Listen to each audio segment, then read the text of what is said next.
In this video, we're going to continue our discussion of microbes in the lab. And first, we're going to start with defining what is a media.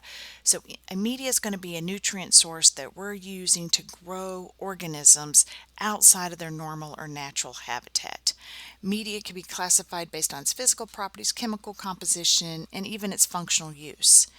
So for its physical properties, there's a variety of media available, but the two most common physical forms include the liquid and the solid states.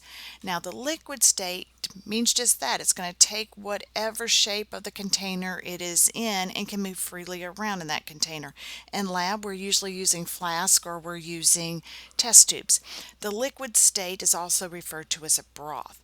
And if we want to make a solid media, we use that liquid media as a base. We add a substance known as agar, usually about 1.5%. We add that to the broth, we heat it up, and then we pour it into the appropriate container or vessel. We allow it to cool, and then upon cooling, it becomes a solid surface that we can then use for incubating, etc., microbes. Another way we define is by the chemical composition. The chemical composition can be either defined or complex. So if it's defined, that means we know every component that's in that media and that it's 100% composition known. Okay, that's going to generally be a synthetic media that is created in lab. Most of the media that we are going to use is going to be a complex media because there's at least one component that is not chemically defined. Now, why would that be? It's probably because we've added a natural component in there, something from a plant, animal, or even a yeast, something like blood or serum and yeast extract, etc. And so because it's natural, we don't know 100% all that chemical composition, and so we refer to it as a complex media. We also will define medias based on their functionality. Now, when we use a media, just remember that we are not going to examine individual bacterial cells. That's what we use a microscope for. In the case of medias, we're focusing on the growth of that bacteria on the media, and when it's a growth and it's a large number, we refer to it as a colony. When we're just looking at a media and we're looking at the observable growth of the microorganism, we call the whole thing a culture. So when we're looking at medias and we define them based on their functional, we have enriched, selective, and differential medias. Now, the enriched media is just as it sounds. We've enriched the media. We've added something to it. So we've started with our very basic media, which we refer to as a nutrient agar, okay, or nutrient broth, and we take that basic media and we're going to add a substance to it that helps or promotes the growth of a specific bacteria. So in the case here, the example, we've added some blood to a media to enhance the growth of fastidious streptococci. We also will use media known as selective media, and just as the name applies here, in the case of a selective media, the media is going to allow for or select for one type or one group of bacteria. It can be very specific or it can be a little bit more broad, such as for gram-positive or gram-negative. So in the case of selective media, we've taken that basic nutrient agar and we've added one or more substances to it that's going to inhibit the growth of one type or one group of microbes, but then it's going to allow the growth of others, making it easy for us to select for or isolate out the particular bacterium. So for example, in lab you're going to use a McConkey's agar in which we've added bile salts, and that has then inhibited the growth of gram-positive and allows for gram-negative. We also will use media based on the ability to differentiate between the bacteria that actually grow on it. Okay, so bacteria that grow, there's color changes that usually occur, and we're able to differentiate bacterium, and so those cases we call it a differential media.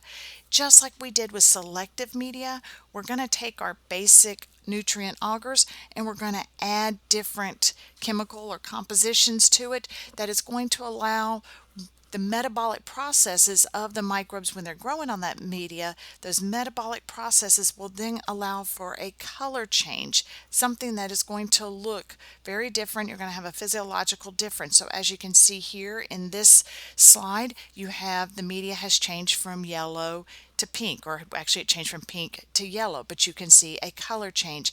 In some cases it's the colony itself that changes the color, but in a differential media it's going to allow us to differentiate or distinguish between the types of bacteria growing on that agar because of color changes in response to metabolic activities. Okay, so if the bacteria is producing an acid or base and things along those lines. Now we're going to shift gears just a little bit and talk about the microscope. The microscope is going to be one of the most used tools in our lab. Notice here that I just have pictured the microscope. You do not have to worry about the parts and the pieces and all of that as much in lecture, but you do have to worry about those in lab. Okay, for lecture we're going to look at a lot of the concepts of why we use a microscope. So why do we use the microscope? We're looking at microscopic organisms, which means that we're not able to see them with the naked eye, so we use that microscope to help us enlarge and make it so that we can see the microbe. Now, magnification and enlargement is huge. However, think about like on your cell phone or computer or something like that, when you take a picture that you want to see and you try to enlarge it in order to see a particular piece of it or to distinguish something. If you enlarge it and it becomes so pixelated that it's no longer clear, then magnification hasn't done us any good. You have to be able to magnify with clarity. Same thing is true for the microscope, okay? But in the case of clarity, we refer to it as resolution. So when we refer to magnification, this is something that should be a known fact or repeat from your prereqs. But in the case of our microscopes, when you talk about magnification of the specimen, remember we're using binoculars, which means it's a two-lens system microscope. So you're going to have to get the total magnification by multiplying the magnification of the oculars, those lenses that you'll look through, and you multiply that by the objective lens. Did you use the 4x, the 10x, 40, etc.? Okay. So we're going to magnify, but we need to have clarity. So for clarity, we refer to it as resolution. And in the case of resolution, what we're looking for is the ability to be able to distinguish between two objects or points. And you got to be able to distinguish one from the other. And we're looking to find what's that minimum or the shortest distance. So in the use of the microscope, really the limiting factor for us when making something larger, it's not the magnification ability, it's the resolution ability. So we refer to that distance that allows us to see, get it larger, but with clarity, as the limit of resolution. And there is a formula to calculate that resolving power that gives you that perfect magnification with resolution, okay? And it's the wavelength, which is divided by the addition of the numerical aperture, which is the ability of a lens to capture light of both the condenser and the objective. Now, if you were in lab and you were looking at the microscope, all those numbers would be provided for you and you would just plug them into the formula. So in lab, you'll learn a little bit more, as I said, about the microscope, but the last major point that we want to discuss for lecture is the type of microscope that we're using in lab, and it's known as a light microscope or a bright field microscope. And the reason for that is because we take those slides that we have prepared and we put them on the stage, and the light passes up through the specimen. So in a bright field or a light microscope, the specimen is being surrounded as that light gets moved up through it. We don't always stain it, but we do stain it to help make it a little bit denser and easier to view. But we can also use stained, unstained, live, or preserved specimens, and we use a bright field or a light binocular microscope in our lab settings.